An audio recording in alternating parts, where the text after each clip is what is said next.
শুক্রবার মানেই হচ্ছে ভালো মন্দ কিছু খাইতে হবে আমাদের।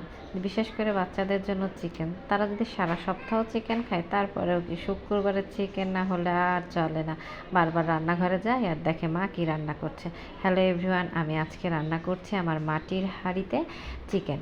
তো দেখেন, এর জন্য আমি প্রথমে আমার হাঁড়ির মধ্যে খানিকটা তেল দিয়ে দিলাম এবং চারপাশে লাগিয়ে নিলাম, যাতে মাংস বা যেটাই করি সেটা না লেগে যায় বা হাঁড়িটা ফেটে না যায়, সেজন্য চারিপাশে তেল লাগিয়ে নিতে হয়। এই যে আমি আলুগুলোকে হলুদ আর লবণ দিয়ে ভেজে নিয়েছি, তারপরে সেই তেলের মধ্যে আমি এই মাংসের টুকরাগুলো ভেজে নিচ্ছি।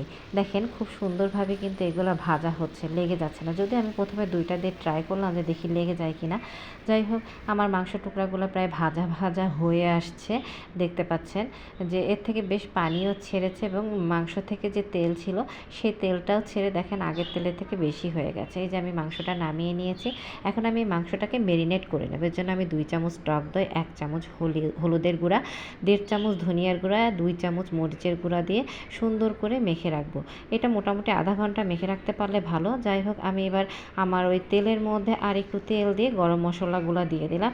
একটু ভাজা ভাজা হয়ে যখন এটা থেকে গন্ধ ছাড়বে তখন আমি এর মধ্যে দিয়ে দেব হচ্ছে পেঁয়াজগুলো মোটামুটি একটু ভাজা ভাজা করে নিতে হবে। এই যে মোটামুটি প্রায় ভাজা ভাজা হয়ে আসছে। যখন ভাজা ভাজা হয়ে আসবে তখন তার মধ্যে আমি আদা বাটা, রসুন বাটা এবং জিরা বাটা আর টমেটো পেস্ট দিয়ে এটাকে একটু ভাজা ভাজা করে নেব। এবং আপনারা কিন্তু স্বাদ মতো লবণটা দিয়ে দেবেন, যেটা হয়তো আমার ভিডিও ক্যামেরাতে আসে নাই, আমি দিয়েছিলাম, হয়তো আমি ভিডিও করতে ভুলে গিয়েছি। যাই হোক, এইটাকে আমি একটু কষিয়ে নিচ্ছি। আপনারা সুন্দর করে এটা কষিয়ে নেবেন পেঁয়াজগুলো দেওয়া পর্যন্ত এবং তেলটা উপরে ভেসে ওঠা পর্যন্ত। যখনই দেখবেন তেলটা ভেসে উঠেছে তখন মাংসগুলো দিয়ে দিতে হবে। আমার তেলটা ভেসে উঠেছে, আমি এখন মাংসগুলোকে এর মধ্যে দিয়ে দিলাম। যাই হোক, এবার সুন্দর করে পানি না দিয়ে মোটামুটি একটু সময় আমি কষিয়ে নিতে হবে।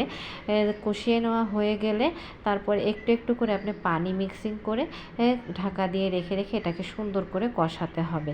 যেহেতু মাংসটা ভাজা ছিল সেহেতু এটা সেদ্ধ হতে খুব একটা সময় লাগবে না, অল্প সময়ের মধ্যে সেদ্ধ হয়ে যাবে।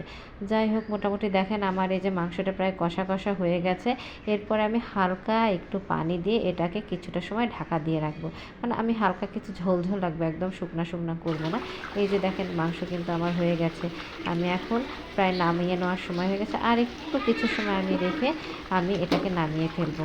আমার মাংস রান্না শেষ। দেখেন কত সুন্দর হয়েছে, কালারটাও কিন্তু খুব সুন্দর হয়েছে, খেতেও কিন্তু খুব মজা হয়েছিল।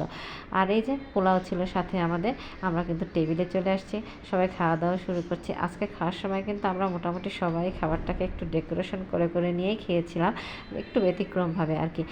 মাকে সাজানো দেখে বাচ্চা দুটাও সাজাচ্ছিল। ওই যে আমার মেয়ে বড়টা নিয়েছে এবং তার সাথে বাবা কোক কিনে দিয়েছে, খুব খুশি তারা।